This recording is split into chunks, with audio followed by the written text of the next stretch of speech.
Yes, Rhythm. In fact, we are being joined by the former Attorney General, Mr. Soli Sorabji, right here. I'll just put across your question to him. Sir, it's a massive day for the victory for our country. Asaram has been convicted after a long fight. It's been 5 years since the trial has been going on. What are your first thoughts? Well, if he has got a fair trial and if he is convicted, then I suppose the conviction, one is happy of the conviction because of raping a young girl and the so-called godman doing these things. I'm going on the footing, and I think I'm correct in saying that he had a fair trial. His lawyers were there, he was given a fair trial, and the judges found him guilty.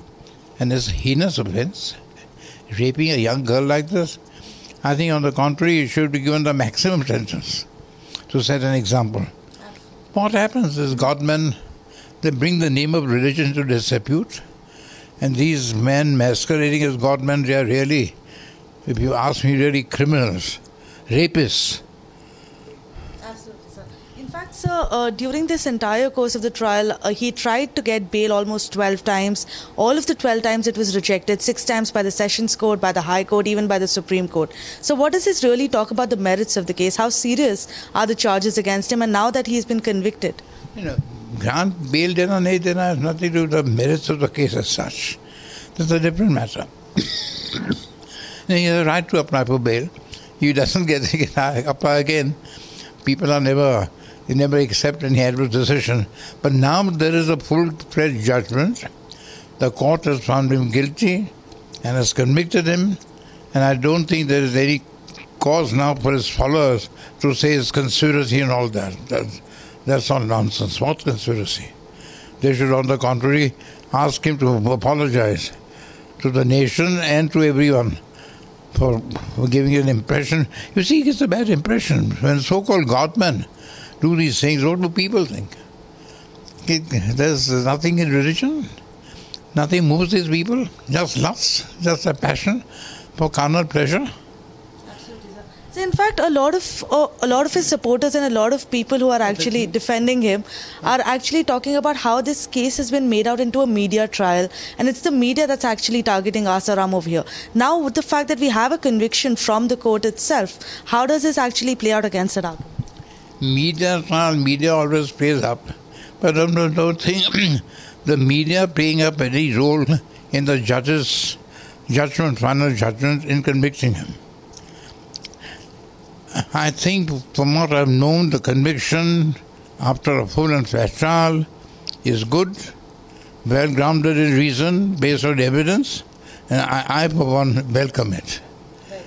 And sir, what is just your general opinion on the way these godmen function? Because we've seen a similar case happen when the Ram Rahim verdict happened, where it eventually broke out into a massive law and order situation, because of which a lot of security arrangements have had to be made while pronouncing this verdict against Asaram.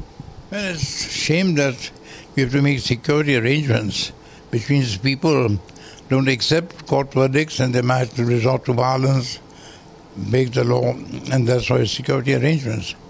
But that's a bad commentary on the people.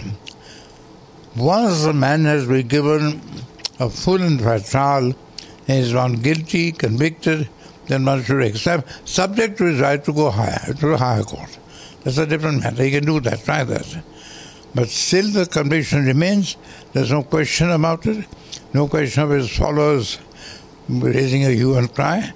His followers should know exactly the true nature and character of the godman.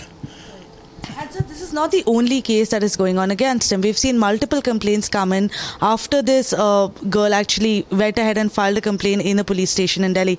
Other women have come forth and actually claimed that he was also sexually assaulting them, raping them. So what do you have to say about that? General conduct on how these people function. Yeah, unless the general conduct is in evidence, is on the record of the case, one can't go by that. But, as I said and I repeat, he's had a full trial. The judge has gone through the matter in detail, found him guilty, and I think that's how it is, subject to his right of further appeal. I, for one, welcome the decision. And it should be a good lesson for his so-called godmen, not to pose as godmen and rape women, young girls. So very clear words coming in from Mr. Soli Sorabji here that Godmen need to stop doing this. They need to stop posing as Godmen and actually assaulting and raping young women who are at their mercy. Back to you in the studio.